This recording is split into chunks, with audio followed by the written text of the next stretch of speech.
السلام علیکم ناظرین، ڈرامہ سیریز بسمل میں ہم دیکھ رہے ہیں کہ کس طرح سے ایک انسان جو ہے اپنی خوبصورت ہستی بستی زندگی کو کس طرح سے اپنے ہاتھوں سے آگ لگاتا ہے اور اپنے آفس میں ایک کام کرنے والی لڑکی معصومہ کے عشق میں گرفتار ہو جاتا ہے۔ اور جناب آپ نے یہ بھی دیکھا کہ کتنی خوبصورت اس کی بیوی ہے اور کتنا خوبصورت اس کا بیٹا جوان، اور ان سب کو وہ نظر انداز کر کے اپنے عشق میں مبتلا ہے، اور اس کو ذرا بھی اس بات کا احساس نہیں ہے کہ وہ خود اپنے ہاتھوں سے اپنا گھر تباہ کر رہا ہے، اپنی ہستی بستی زندگی کو برباد کر رہا ہے۔ ناظرین، جب انسان کے سر پہ شیطان سوار ہو جاتا ہے تو اس کو کچھ بھی نظر نہیں آتا۔ ادھر معصومہ جو ہے وہ ٹیٹی کے اوپر دباؤ ڈال رہی ہے کہ تم جو ہو مجھے سب کے سامنے اپنی بیوی تسلیم کرو، لیکن ٹیٹی جو ہے ابھی فی الحال اس کو اپنی بیوی سب کے سامنے تسلیم اس لیے نہیں کر رہا کیونکہ معاشرے میں اس کی ایک عزت ہے، ایک نام ہے، اور وہ اس چیز کو ابھی خراب نہیں کرنا چاہتا۔ اور اوپر سے موسیٰ کی شادی بھی سر پہ آئی ہوئی ہے، اگر اس ٹائم وہ معصومہ کو ایکسیپٹ کر لے گا تو پھر سب کے سامنے اس کی عزت جو ہے وہ بالکل خراب ہو کر رہ جائے گی۔ دوسری طرف موسیٰ اور ٹیٹی جو ہے وہ ایک دوسرے کے آمنے سامنے آ جاتے ہیں، اور ٹیٹی اس کو یہ بات کہتا ہے کہ تم ہوتے کون ہو مجھے یہ بتانے والے کہ میں کیا کروں اور کیا نہیں۔ میں نے شادی کی ہے، کوئی گناہ نہیں کیا، اور مجھے اس چیز کا پورا حق ہے کہ میں اپنی خوشیاں حاصل کر سکوں، اور تم میرے بیٹے ہو اور تمہیں میرا حکم ماننا ہوگا، میں تمہارا حکم نہیں مانوں گا، اور اگر تم میری بات نہیں مان سکتے تو تم پھر چلے جاؤ اس گھر سے۔ تو موسیٰ یہ سب کچھ سن کر حیران ہو جاتا ہے کہ کس طرح میرا باپ جو مجھ سے اتنی محبت کرتا تھا، جو میری ایک بات پہ دنیا کی ساری خوشیاں میرے قدموں میں لا کے رکھ دیا کرتا تھا، وہ کس طرح سے مجھ سے بات کر رہا ہے صرف ایک دوسری عورت کے عشق میں۔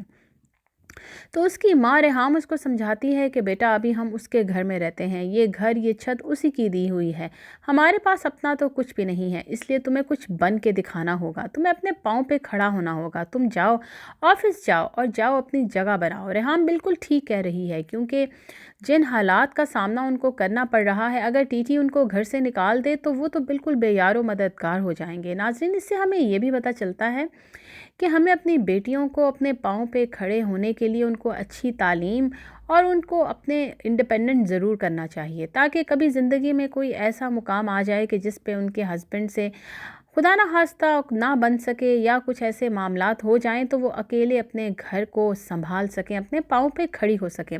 کیونکہ اس وقت ٹیٹی جو ہے وہ زیادہ ہی اچھل اس لیے رہا ہے کیونکہ اس کو پتہ ہے کہ ریحام اور موسیٰ جو ہے وہ اس پہ ڈیپینڈنٹ ہیں، اور وہ زیادہ سے زیادہ تھوڑا بہت شور مچائیں گے، روئیں گے، چیخیں گے، اور پھر وہ اس کی بات مان لیں گے۔ اور ناظرین، آگے ہم یہ بھی دیکھیں گے کہ معصومہ جو ہے وہ ٹیٹی سے یہ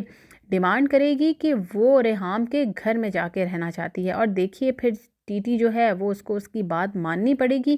اور پھر کس طرح سے ریحام اور معصومہ ایک ہی گھر میں کس طرح سے آمنے سامنے، اور پھر جو طوفان آئے گا اس کا اندازہ آپ لگا ہی سکتے ہیں۔ دوسری طرف موسیٰ جو ہے وہ بھی بہت ہائپر ہوا ہے، وہ اپنے باپ کو کہتا ہے کہ اگر آپ نے معصومہ کو طلاق نہیں دی تو میں اپنے ہاتھوں سے اس کو مار دوں گا۔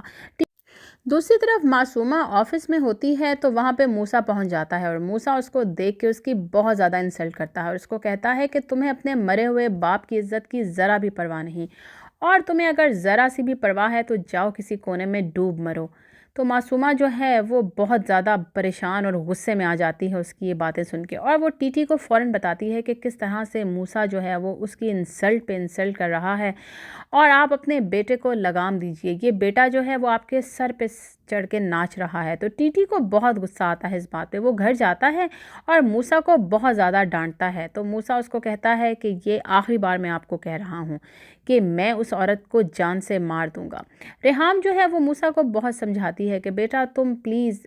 ذرا سکون سے کام لو، اطمینان سے کام لو، کیونکہ جن حالات میں ہم ہیں ہمیں ہر قدم سوچ سمجھ کے اٹھانا ہوگا، لیکن موسیٰ کے سر پہ تو خون سوار ہے۔ اب ناظرین، آنے والی ایک ساتھ میں ہم دیکھیں گے کہ میں بھی موسیٰ جو ہے وہ معصومہ کو نقصان پہنچانے کا ارادہ کر لے، اور ٹیٹی جو ہے وہ شاید معصومہ کو اپنے گھر میں ہی لے آئے تاکہ وہ اس کے گھر میں اس کی آنکھوں کے سامنے رہے، اور پھر موسیٰ اس کے ساتھ کچھ بھی نہ کر سکے۔